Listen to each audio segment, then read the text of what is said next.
Hello everyone. Today in this lecture we will be seeing about video display devices, and the first one we'll be looking on is cathode ray tubes, CRT tubes. So this is the cathode ray tube. If you can see, this tube is actually vacuum.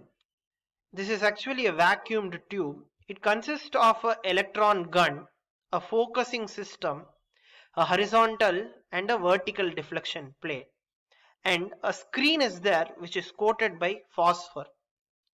And now what happens is that when you apply voltage, there will be a heating gun inside this electron.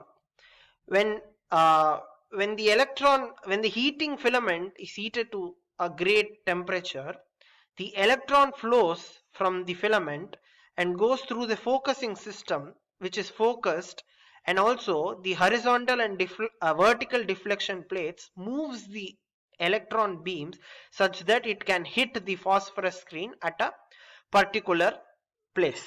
Now what happens is that when the electron beam hits the phosphorus coated screen, it produces a light, and this light emitted, the intensity of the light depends upon the voltage that is given to the electron gun.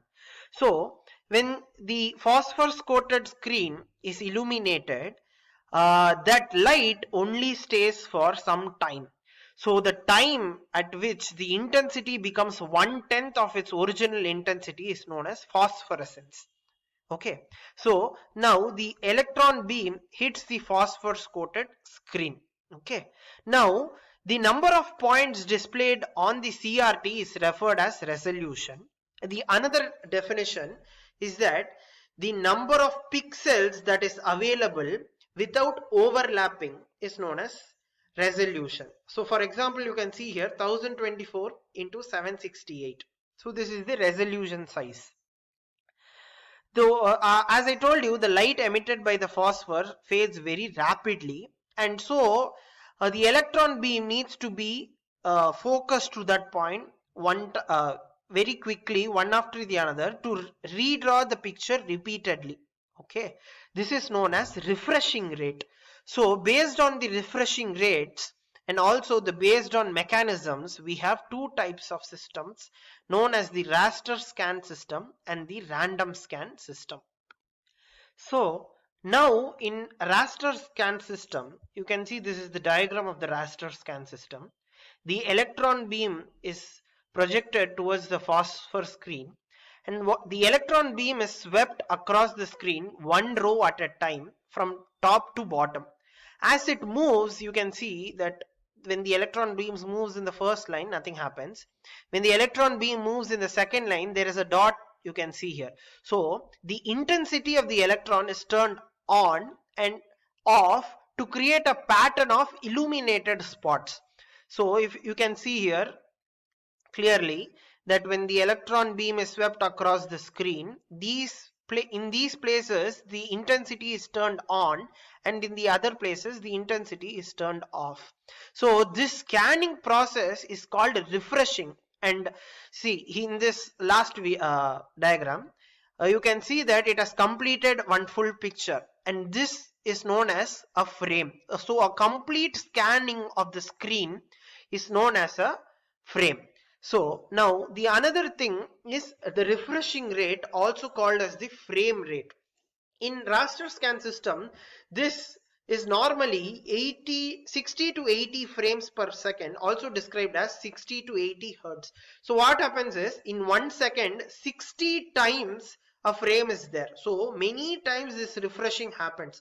So in 1 second 60 refreshing happens to that screen. So you can see that in the screen, you know about pixels, right? There are small dots across all your monitor system, that each single point is known as the pixel. So in raster scan, each pixel's intensity value is stored in the memory area called as the frame buffer. The frame buffer stores the intensity value of all the screen points, and each screen point is called a pixel. Okay, I hope you understood what a pixel is and how a raster scan display works. So it needs to sweep across the screen throughout. So from here it starts, it sweeps the screen fully here, then the next line it starts, so on. So where the picture has to be drawn, the intensity is turned on and off. So this kind of a system is a black and white system.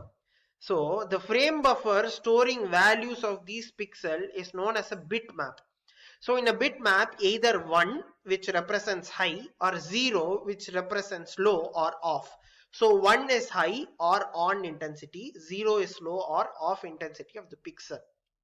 So and another, we have a color system frame buffer storing the values of pixels is known as pixmap. In this one, in raster scan, we see that only on and off can be used. So that is black and white screen.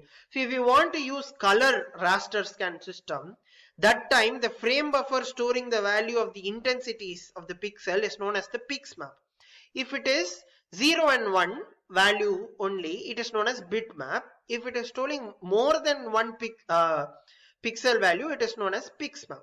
So I hope you understood how a raster scan system works. So an important concept in raster scan display is interlacing. So we'll see what is interlacing. So before interlacing, I told you that in a raster scan system, the electron beam sweeps across the phosphorus coated screen so as to draw the diagram. So now in a raster scan system, there are two main important topics known as horizontal retrace and vertical retrace. So first we'll see horizontal retrace. So what happens in horizontal retrace is that the electron beam starts in line 1. So it traces all the line 1 components. Then the horizontal component electron beam moves to line 3. So it misses line 2 and moves to line 3. Then after line 3 is retraced, then it moves to line 5, then line 7, then line 9, then line 11. Then line 13. So all the odd numbers will be covered first. Then when the last line is reached, it moves to line 2. So then it retraces line 2 fully, then goes to line 4, then line 6, then line 8.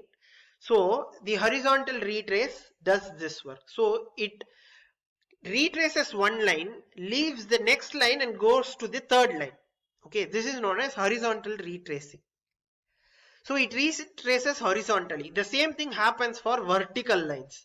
In y-axis, if it retraces like this, retracing the odd numbers and then finishes, then comes back to the even numbers, then finishes the even retrace. This is known as vertical retracing.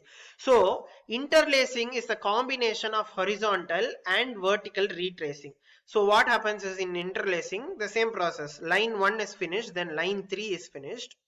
So as till all the horizontal retracing is done, then vertical retracing is done. Then horizontal retrace of even number is done. When that is finished, then vertical retracing of odd numbers, then vertical retracing of even numbers is done. So this entire process is known as interlacing. So this is an important concept that you have to know in raster scan system. So next is a random scan display or vector display. So the advantage of random scan display is that it need not retrace the screen like raster scan.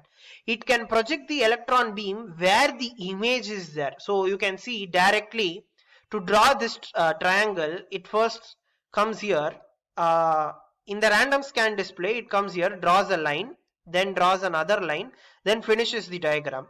Okay, but in a raster scan display, we have seen that it needs to retrace all the points and then come here and the intensity value changes. So the CRT of the electron beam is directed only to the parts of the screen where a picture needs to be drawn.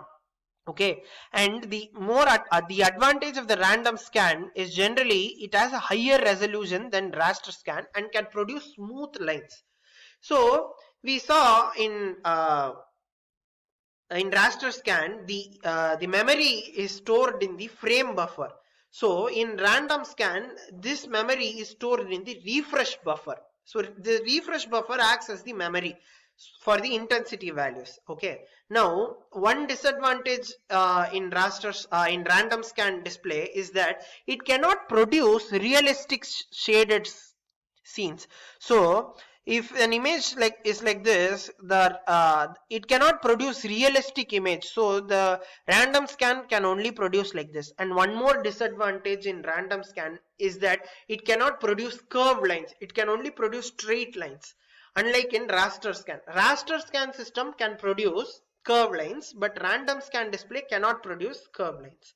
So this is the explanation of display devices. We have seen three display devices, namely the CRT, in which we saw that the electron, how the electron beam is focused into the phosphor coated screen, and what is resolution, what is pixels. And we saw two more, one is the raster scan, another one is the random scan. And we saw the concept, what is interlacing, what is horizontal retrace, and what is vertical retrace. And in raster scan we saw what is the frame, what is the refreshing rate. Normally in raster scan we have 60 to 80 frames per second, and this memory of the pixel, whether it is on or off, is stored in frame buffer, and each point of the screen is known as a pixel. And if the frame buffer stores only one pixel value, that is one bit of data for every pixel, either 1 or 0, it is known as bitmap. If it stores more than one bit of data, it is known as a pixmap. Then in random scan display we saw that the electron beam is directed only to the parts of the screen where picture needs to be drawn, unlike the raster screen. So the random screen, we know that it is more faster than the raster screen, and also higher resolution than the raster screen. The random scan display has one disadvantage, that it cannot produce realistic shaded scenes, unlike the raster scan.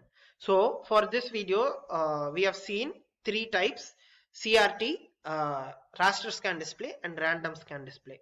So in the next video we'll see what are the output primitives. Thank you.